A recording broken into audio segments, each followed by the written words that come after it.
తాకట్టులో ఉన్న బంగారాన్ని విడిపించి ఆ రోజు ఆన్లైన్ రేటుకే మేము కొంటాం. Sharma gold company. నమస్తే, వెల్కమ్ టు సుమన్ టీవీ. నేను మీ యామ్ని. ప్రస్తుతం మనతో ఉన్నారు ప్రముఖ ఆధ్యాత్మికవేత్త, ప్రముఖ జ్యోతిష వాస్తు పండితులు మాడుగుల శివప్రసాద్ గురువు గారు ఉన్నారు. గురుగారితో మాట్లాడి మనకున్న సందేహాలను అడిగి తెలుసుకుందాం. నమస్కారం గురుగారు. ఆశీర్వచనం తల్లి. ఇప్పుడు జూలై నెలలో ఉండి కుంభరాశి వారికి ఏ విధంగా ఉంటుంది, పరిహారం ఏంటండి అసలు?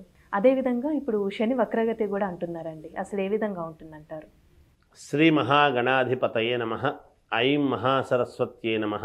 శ్రీ లలితాంబికాదేవియే నమః.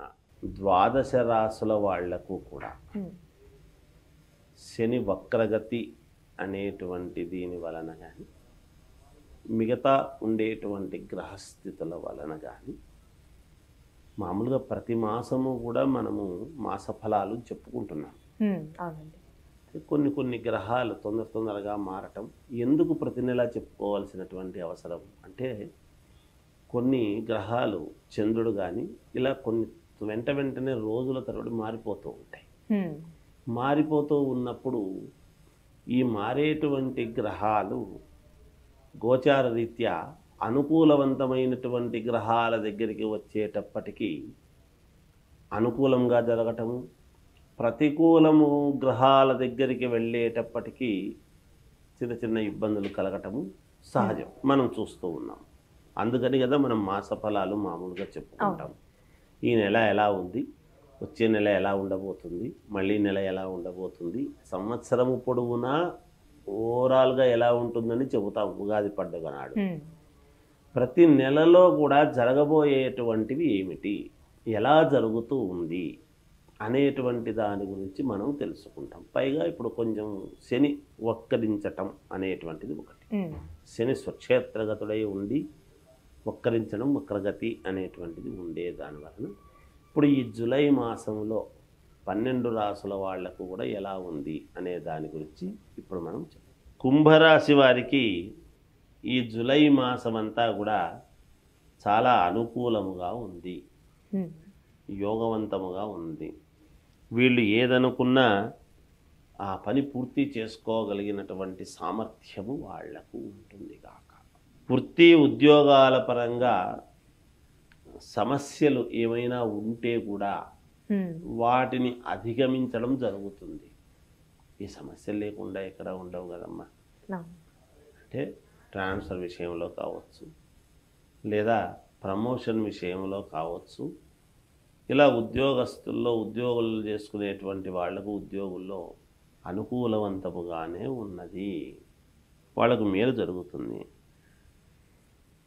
మానసికమైనటువంటి సమస్యలు ఏమైనా ఉంటే తొలగిపోతాయి. మానసిక సమస్యలు ఉంటే ఏమి పెట్టుకోకుండా తీసేసుకుంటారు. సన్నిహితుల నుండి ఆహ్వానాలు అందుతాయి. కావాల్సినటువంటి వ్యక్తులు ఎప్పుడో గుర్తుపెట్టుకొని పంపించేటువంటి వాళ్ళు కానీ, లేదా రెగ్యులర్గా కలిసే వాళ్ళే కానీ ఆహ్వానం అనేటువంటిది అందుతాయి కదా. అంటే శుభకార్యాలు జరిగే అవకాశం ఉందంటారు. శుభకార్యాలే కావచ్చు, ఇంకేదైనా మామూలుగా సహజంగా మామూలుగా బిజినెస్ పరంగా కావచ్చు, ఉద్యోగ పరంగా కావచ్చు, ఒక రకము అనడానికి ఉండదు, మామూలుగా కలవడం ఆహ్వానం ఉంది. విలువైన వస్తువులు అందుకుంటారు, మామూలుగా తెలిసిన వాళ్ళు తెచ్చి ఇవ్వడం చేయడం జరుగుతాయి. వ్యాపారపరంగా సమస్యలు ఎదురైనప్పటికీ ధైర్యవంతముగా నిలదొక్కుకోవటం అనేటువంటిది వీళ్ళకు గుండె ధైర్యం ఎక్కువ. ఇట్లాంటి దీంట్లో అంటే ఏదైనా వ్యాపారపరంగా సమస్య వచ్చిందంటే వచ్చిందని వెంటనే హైరాణ పడిపోయి ఇబ్బందులు చేసుకొని అలా అనేటువంటిది కాకుండా బాగా నిలబడి దీర్ఘకాలమైనటువంటి ఆలోచన చేసి ఏమి చేస్తే వీళ్ళు శాంతిస్తారు అనే ఉద్దేశంతో అలా శాంతింపజేసే విధముగా వీళ్ళ యొక్క నడవడిక ఇదంతా కూడా ఉంటుంది కాక, వ్యాపారపరంగా ఎన్ని సమస్యలు ఎదురైనా అధిగమించేదే ఉంటుంది, దాంట్లో కూడా అధిగమిస్తారు. విద్య, సంతాన విషయాలు, సంతానం యొక్క విద్యా విషయాలపై శ్రద్ధ చూపించడం. అంటే ఇంతవరకు కొత్తగా పెళ్ళైనటువంటి వాళ్ళు సంతానము కావాలి అనే దాని మీద శ్రద్ధ చూపించవచ్చు. లేదా వివాహమై సంతానము ఉండేటువంటి వాళ్ళు వాళ్ళ పిల్లల భవిష్యత్తు గురించి ఆలోచన చేయడం, లేదా పిల్లలు పెద్దవాళ్ళై కాలేజీల్లో చేరాలి చెందాలి అని అనుకునేటువంటి వాళ్ళకు వాటి మీద శ్రద్ధ చూపించడం, ఇలా అనేక రకాలుగా ఉంటారు. వాళ్ళ మీద కొంచెం శ్రద్ధ చూపించడం అనేటువంటిది జరుగుతుంది. స్థిరాస్తి వ్యవహారాలన్నీ కూడా లాభసాటిగా ఉంటాయి. స్థిరాస్తులు వీళ్ళకు ఉండేటువంటి స్థిరాస్తులు ఎవరెవరికైతే ఉన్నాయో అవన్నీ చాలా లాభసాటిగా ఉంటాయి గాక. రుణ బాధలు తొలగిపోతాయి, రుణం అనేటువంటిది తీర్చేసుకుంటారు. కుటుంబ సభ్యులతో వినోద కార్యక్రమాలలో పాల్గొంటారు. ఆధ్యాత్మిక విషయాలపై దృష్టి సాధిస్తారు. ఇతరులకు సహాయ సహకారాలు వీళ్ళవి అందజేస్తారు. అలానే ఏమైనా ఆరోగ్య సమస్యలు అంటూ ఉన్నాయండి వీళ్ళకి? అనారోగ్య పరిస్థితులు అనేటువంటివి ఏమీ లేవమ్మా. కాకపోతే ఏదో డాక్టర్ దగ్గరికి వెళ్ళడము, ట్యాబ్లెట్ రాయించుకోవడము, సరేలే అనుకోవడము ఉంటుంది కాక, అంతేగాని ఇబ్బంది అనేటువంటి మాట ఎట్టి పరిస్థితుల్లోనూ లేదు.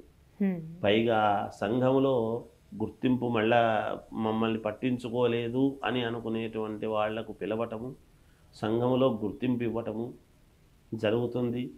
తద్వారా మానసికమైనటువంటి శాంతి కలుగుతుంది. భార్యాభర్తల మధ్య అన్యోన్యత పెరుగుతుంది.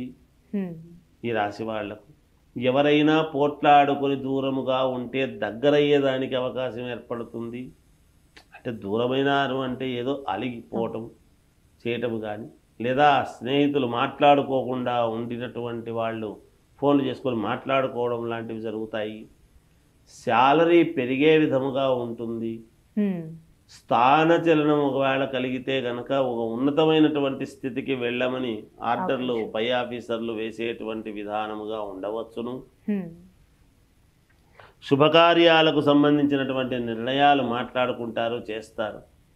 నెక్స్ట్ మంత్ చేయాలి అని ఒక నిర్ణయం తీసుకుంటారు. కొన్ని విషయాలలో గుంభనంగా ఉంటారు, ఎవరికి తెలియకూడదు అని. కానీ మళ్ళీ అవి వాళ్ళే చెప్తారు మళ్ళా తప్పకుండా. ఇంకా మెరుగైనటువంటి ఫలితాలు కావాలి అనుకునేటువంటి వాళ్లకు ఈ రాశి వాళ్ళు మీ ఇంటి దేవుణ్ణి మీరు స్మరించుకోండి, మీకు మేలు జరుగుతుంది. ఇంటి దేవుణ్ణి ఎవరి కులదేవతను వాళ్ళు స్మరించుకుంటే మేలు జరుగుతుంది గాక. ఆలయం ఉంటే గుళ్ళకు వెళ్ళవచ్చును, వాళ్ళకి తోచిన అభిషేకాలు అవి చేసుకోవచ్చును. అలా అనుకూలవంతముగానే ఉన్నది వీళ్ళకు.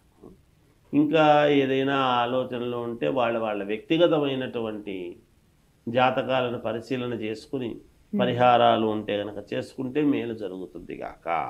చాలా చక్కగా తెలియజేశారండి, ధన్యవాదాలు మీకు. సుమన్ టీవీలో మీ పర్సనల్ అండ్ బిజినెస్ ప్రమోషన్స్ కోసం కింది నెంబర్కి కాంటాక్ట్ చేయండి.